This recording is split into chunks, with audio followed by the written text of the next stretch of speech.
The Holy Bible is filled with profound mysteries, secrets that, even today, remain beyond our full understanding. One such enigma is why Jesus Christ bent down and wrote on the ground with his finger. What did he write? What was the significance of this act? And what deeper truth was he revealing through this gesture? Today, we'll uncover the answers to these questions, drawn directly from the truths of the Holy Bible. If you're new to our channel, I invite you to subscribe and hit the bell icon to receive instant notifications for every new video we share. If this video blesses you and you learn something new today, please give it a like and share your thoughts in the comments below. Let's dive into today's teaching. As you explore the New Testament and the teachings of Jesus, always remember, he was not only the Son of God but also a rabbi, a master teacher. In the first century, rabbis used a variety of methods to convey their lessons, each rich with meaning.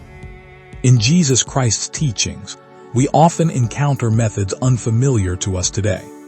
This is precisely why we sometimes struggle to grasp the full context of the Scriptures or the true intent behind Jesus' words and actions. In his time, a teacher introduced unique styles and methods of instruction that were widely recognized and understood by the people. One such method involved pointing to past events or scriptures through a distinct teaching approach.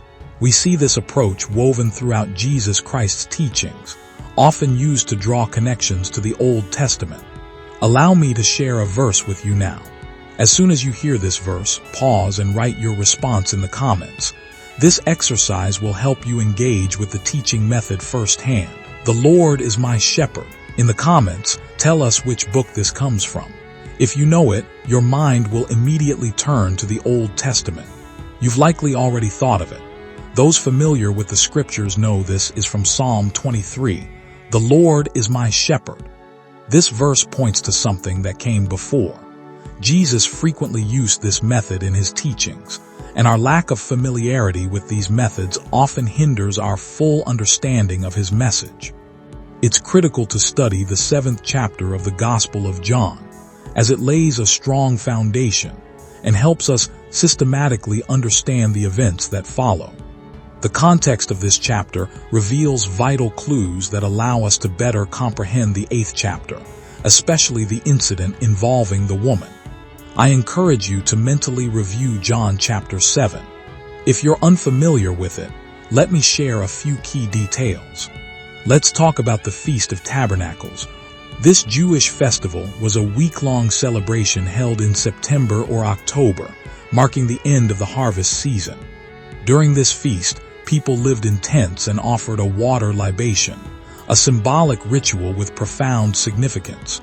This was no ordinary act. Understanding its purpose is essential.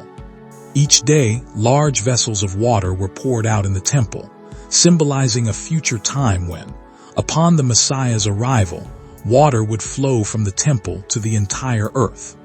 This imagery is rooted in the Old Testament and echoed in John chapter 7. On the final and greatest day of the feast, Jesus declared, "If anyone is thirsty, let him come to me and drink. Whoever believes in me, rivers of living water will flow from within them." He spoke this about the Spirit, which had not yet been given. The Spirit had not yet descended because Jesus had not yet been glorified. Some in the crowd said, "This must be the prophet." Others proclaimed, "He is the Messiah," and some were simply astonished. Through these words, Jesus was boldly declaring his divinity. He proclaimed, "Whoever drinks from me will have rivers of water flowing from within them." Verse 43 tells us this caused a division among the people. Jesus employed the same teaching method he often used. As I shared earlier, he pointed to a method widely practiced at the time, connecting his words to deeper truths. On the last day of the feast, Jesus stood in the temple and proclaimed, "If anyone is thirsty, let him come to me." He was directing their attention to Jeremiah's words, which speak of forsaking the fountain of living water. Let me now connect this to the book of Jeremiah. In chapter 8, we encounter the story of the woman caught in adultery. The scribes and Pharisees sought to stone her and brought her before Jesus, asking, "What do you say about her?" They said. "We caught her in the act of adultery. The law of Moses commands that such women be stoned." John 8:4 states, "Teacher, this woman was caught in the act of adultery. Moses commanded us to stone such women."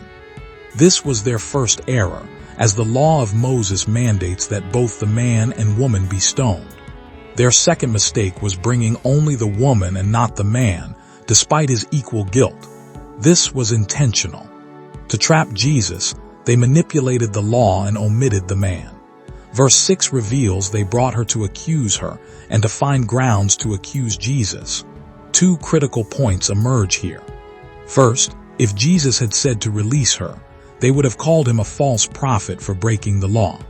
Second, the Roman authorities had revoked the Jews' right to execute anyone under their law, including stoning. Had Jesus said to let her go, he would have been labeled a liar. Had he said to stone her, the Romans would have charged him, leading to his death. In Matthew's Gospel, the scribes and Pharisees asked, "Is it lawful to pay taxes to Caesar?" Jesus responded, "Show me a coin.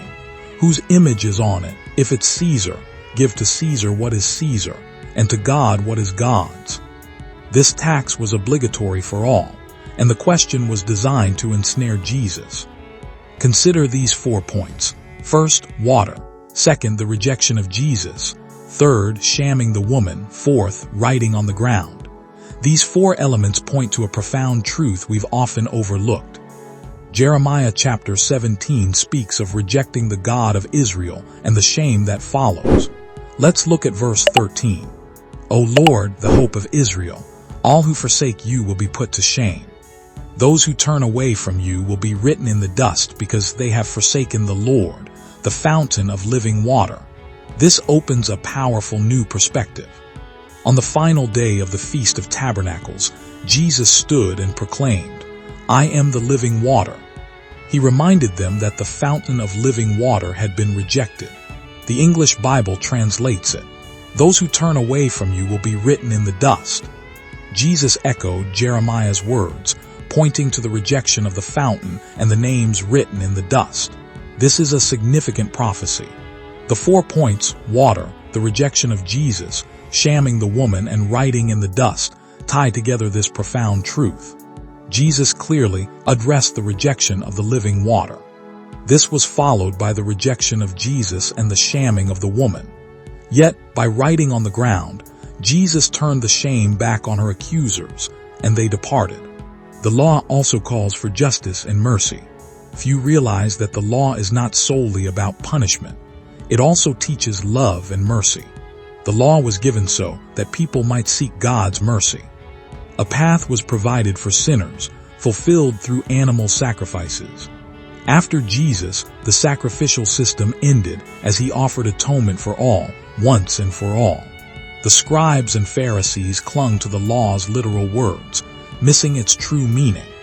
Their primary goal was to trap Jesus because he had declared his divinity. On the final day of the feast, Jesus proclaimed, "I am the living water, the Messiah who was to come."